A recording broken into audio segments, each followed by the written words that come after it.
Hi cellos! Today we are moving on to page 4 in the Essential Elements book, and this is book 2.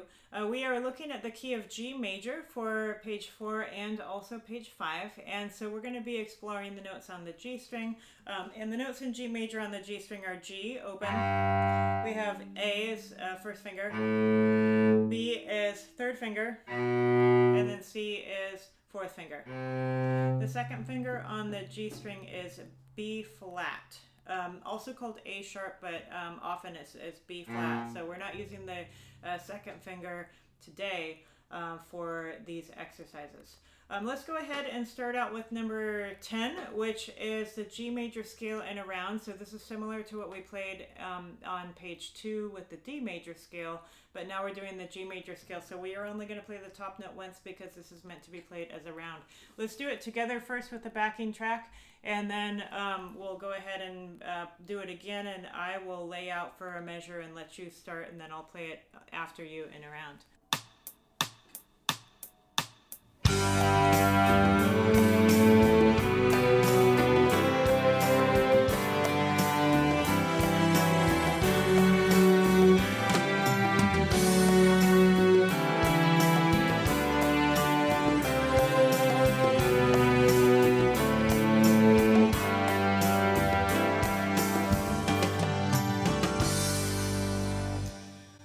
And one more time, you go ahead and start with the recording, and then I'll come in one measure later.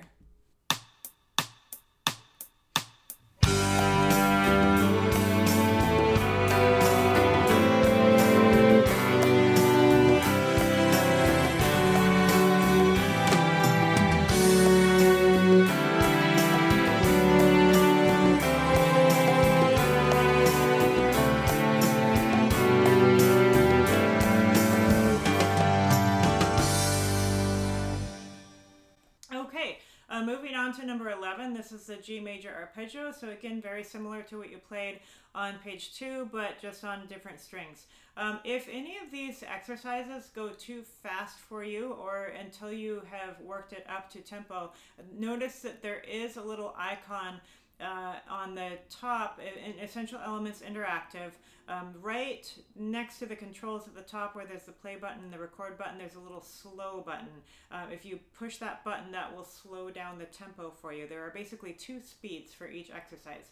So there's the normal tempo and then there's slow. So if you need to practice it slower, hit the slow button and it'll slow down the tempo for you. We are going to do these all at normal tempo for this tutorial today, but don't get frustrated if you're not able to play it the first time up to tempo. Usually it takes a little bit of time.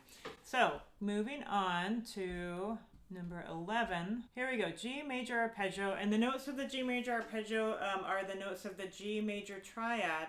That is G, B, and D. And when we play it as an arpeggio, usually we play the G both at the bottom and at the top. So G, B, and D are the notes of the G major chord or triad.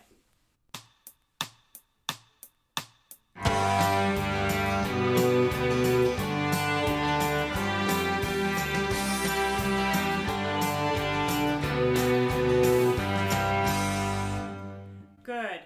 Next, we're moving on to scale intervals. This is a really, really great one to work on ear training. An interval basically is the distance between 2 notes, and as you're playing in a key, you really want to learn how to recognize the distance between each note of the scale along with the first note of the scale, and that's why we often will play our scales with a drone. So this one, we're just practicing the different intervals. So the first note of the scale to the second note of the scale is called a second. First note to the third note is called a third. First to the fourth is called a fourth, and so on, until we get to the 8th, which is called an octave. So start to be learning these intervals and also really learning how each note sounds along with the open G.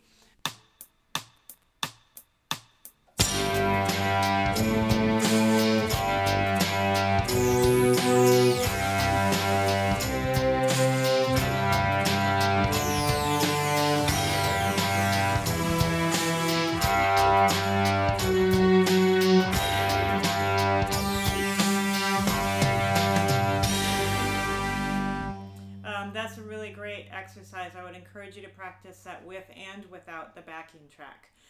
Moving along, We've got one more song on this page. This is our kind of our melody for this page. It's called Chester, and this is by William Billings. Andante is the tempo. That means a walking tempo, so a little bit on the slow side for this one.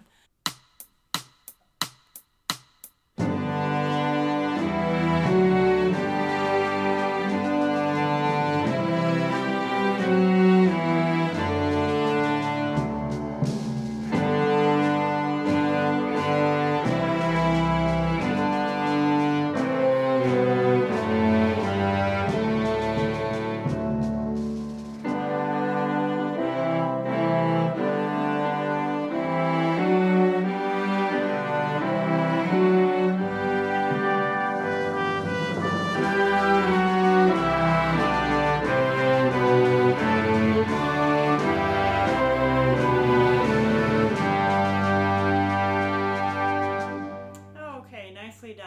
And before I let you go, let's just do a quick check of our position. Your cello should be really close to your neck and with your C peg really behind your ear. It's a little challenging for me to play with these big headphones on just because I tend to sometimes hit my peg. But it's what I need to do to hear the background. But it should be really nice and close. So with cello, it's not a good idea to be looking at your fingers while you play. What that does is it kind of puts your cello a little too far away from you and makes the position more diagonal. So you want it to be a little bit more straight up and down. Make sure with your the lower part of your cello, you should have the C string side in a little bit further. And if your knee is getting in the way, just drop it down a little bit, but this side should be in a little further so that you can reach the A string okay. And then with your body position, make sure that you have it positioned so that the cello is hitting you right around the chest bone here. It's where kind of if you were doing CPR on someone, which, you know, hopefully you're not going to need to do that, but it's always helpful to be prepared. That's where the cello hits you, is where you'd be doing the CPR. And then for your bow, just make sure that you have a really nice and relaxed bow hand. One thing that I like to do is just sort of flop my fingers and just let it hang. So if you just kind of pretend like your fingers in your hand is sort of a wet washcloth and it's just sort of hanging, draping, kind of heavy, that's the position that it looks like for cello. And then we just bend that thumb and stick it underneath right in that little spot between the frog and the leather or rubber grip.